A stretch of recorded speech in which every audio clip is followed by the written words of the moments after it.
Morning, everybody. Hello, Jason Isaacs, Internet World, everybody else out there. Hi. This is an emergency podcast, so we're coming from my new office. You'll recognise, slightly different from the last one. Very much enjoy it here. That's another matter altogether. Also, emergency podcasts are rather bereft of the traditional production values.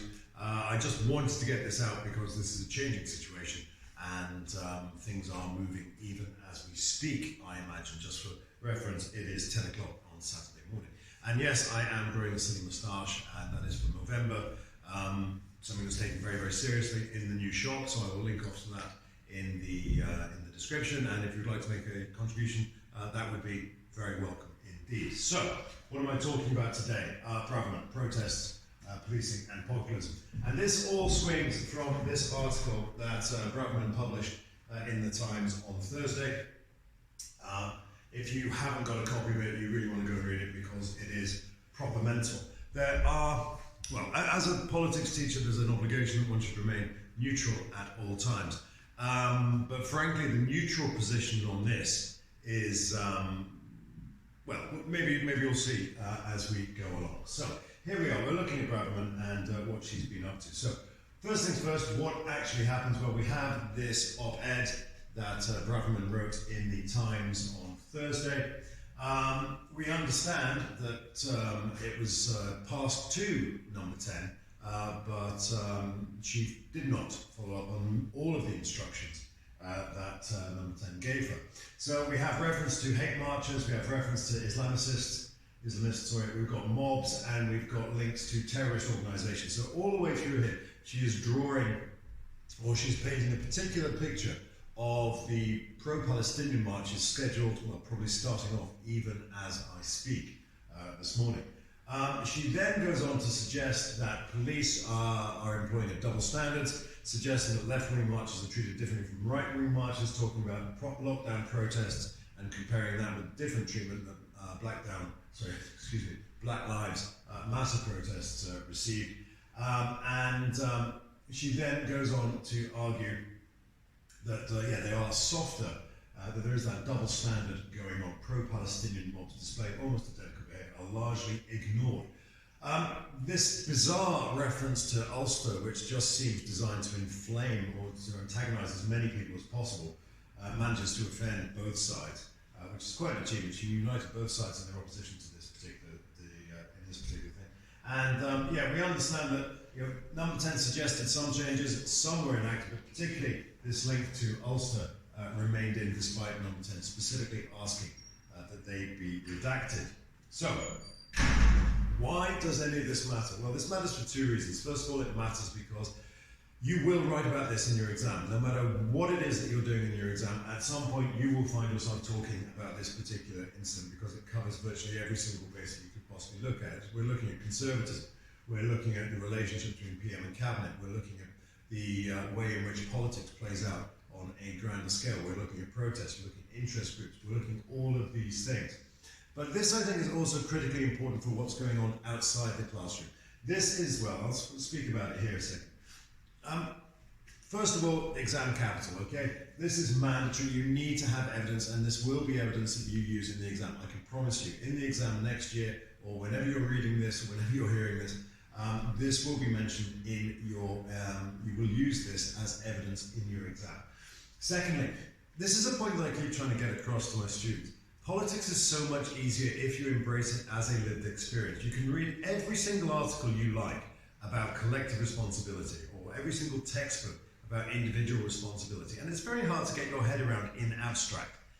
When you are looking at politics as a lived experience, when you are reading the news, when you are listening to the podcasts, when you are engaging in what's going on outside the world, this is real, and it makes it so much easier to understand.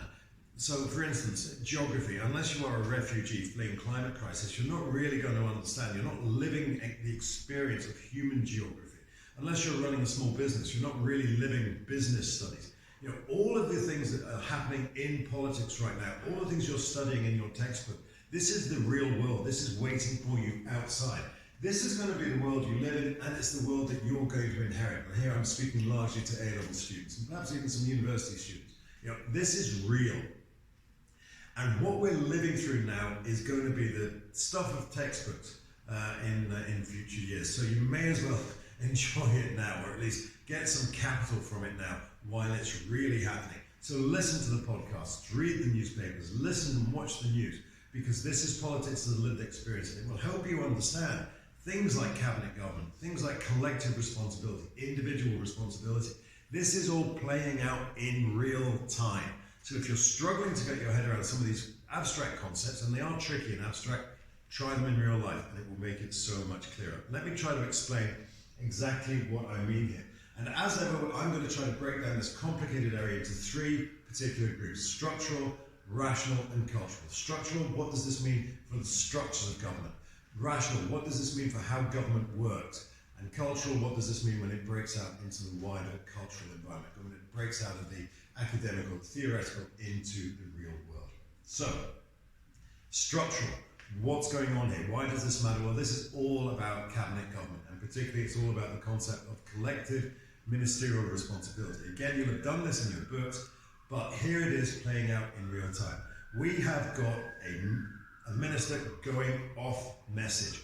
You know perfectly well that collective ministerial responsibility means that everybody stays stum as soon as they get outside the room. They can disagree whatever they like, however much they like inside the room. As soon as you get outside that room, as soon as the door of cabinet closes behind you, you are on message. And what's happening here is that Suella Braverman is going completely off message. She is saying whatever the heck she likes.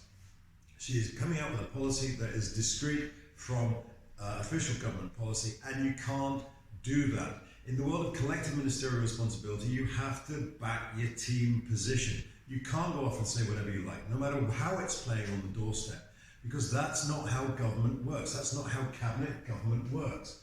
You have to back the official government policy. Like it or not, that's just the way it is. And she is going completely off message. She's going completely off piece and doing what she likes. And in cabinet government, you just can't do that. Furthermore, she's ignoring requests from Number 10 to tone down the content of her article. Again, you can't do that.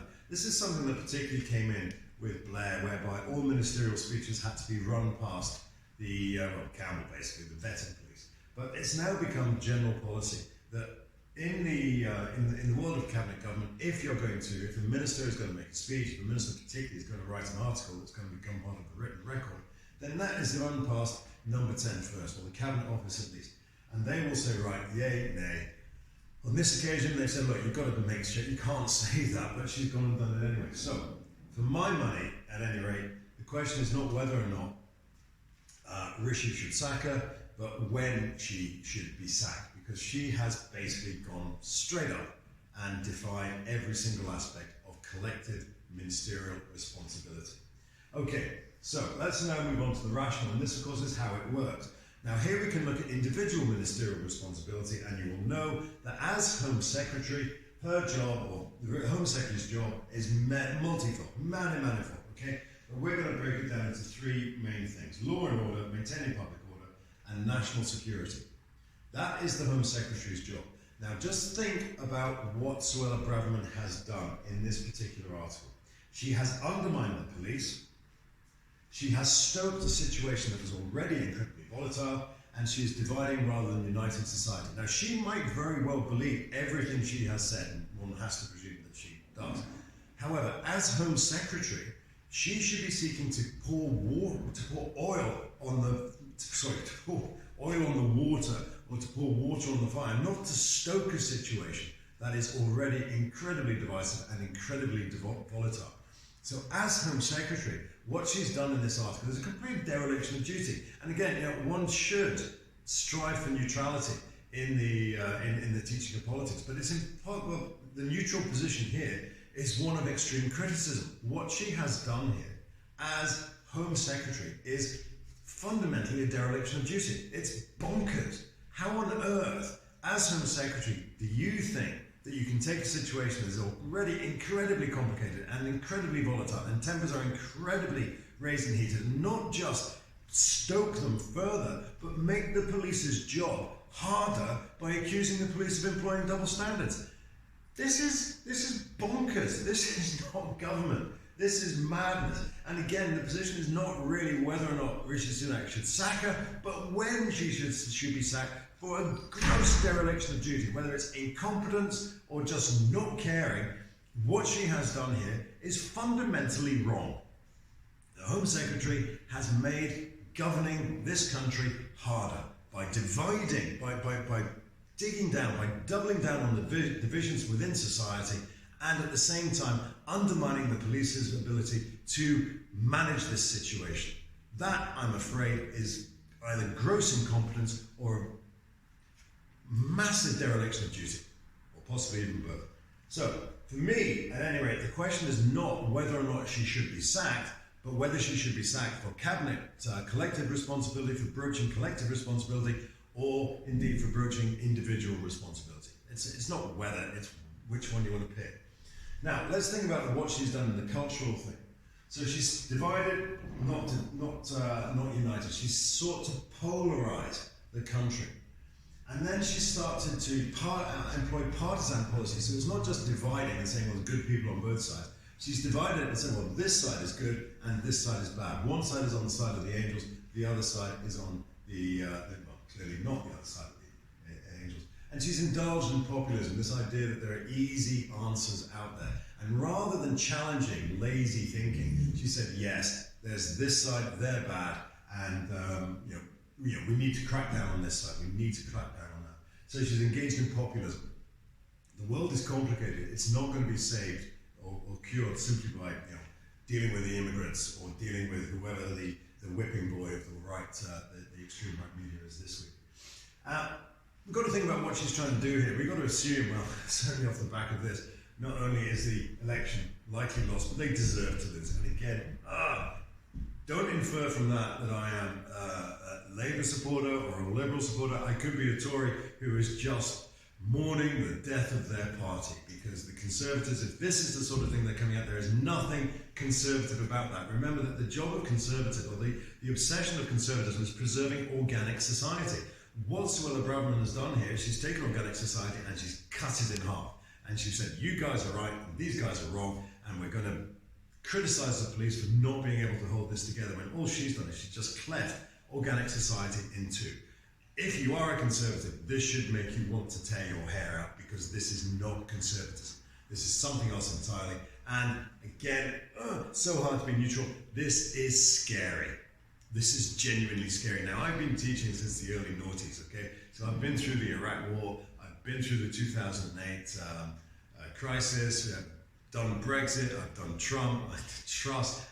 This is the thing that has perhaps scared me more than anything else that I've taught, because this is somebody willfully seeking to stoke partisan fires in British society. We have largely avoided that to this point, but if this is going to be tolerated, we are going into a really, really nasty place, and I don't necessarily see how we can get out of it particularly easily.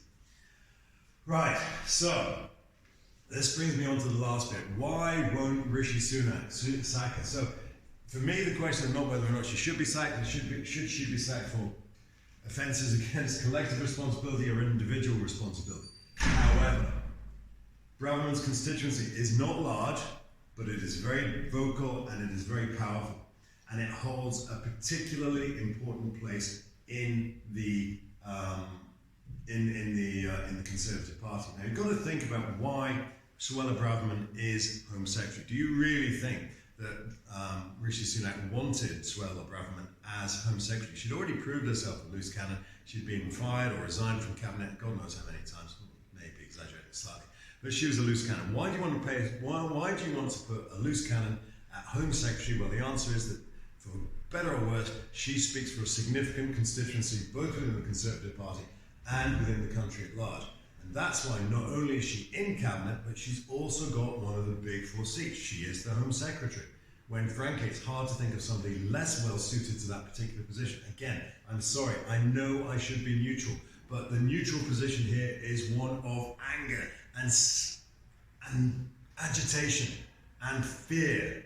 I'm sorry, I don't want to be stoking up anything else, but this is scary stuff. We've got a Home Secretary who is playing politics on one of the most combustible days you can possibly imagine. Rather than seeking to unite society, she has sought to divide it further. It is, again, sorry, I've never seen anything like this before.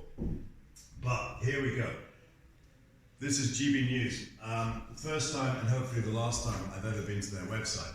But she is claiming, or rather GB News is saying, that sources within the party, 50 odd members who are there in support of Braverman. Now remember, the Conservatives got a majority of about 88 odd. That's right.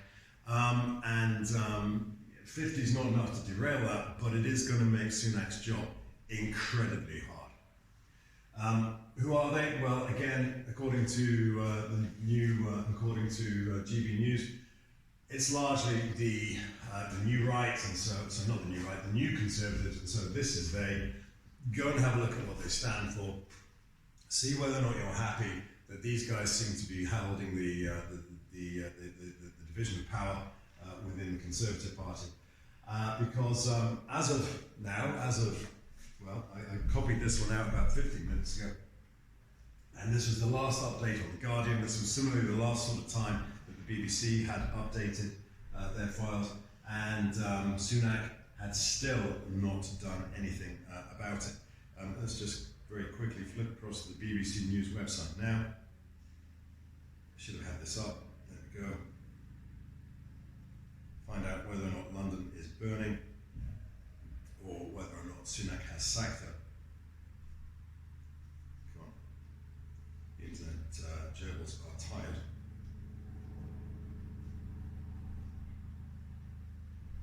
And we are nearly there. Well, not good news over there, obviously. Police ready to use force and Braverman faces sack. That's what the newspapers are saying, but what is the actual news? UK. Major police operation for timber, so no one's been fired yet. So, there we go. So Braverman's still in her job, London is still intact, it's 10:15. I don't want to sound alarmist. I don't think we're about to see society collapse. However, this is a very, very delicate point for British politics. Please pay attention, because this is going to get serious after this, if it isn't serious enough already. Questions below the line, allegations of bias, yeah, bring them on. Don't infer from this, okay, that I am Labour or Liberal or anything. Anyone who is a Conservative should be terrified by what's happening to that party right now. And I look forward to your questions. Take care now.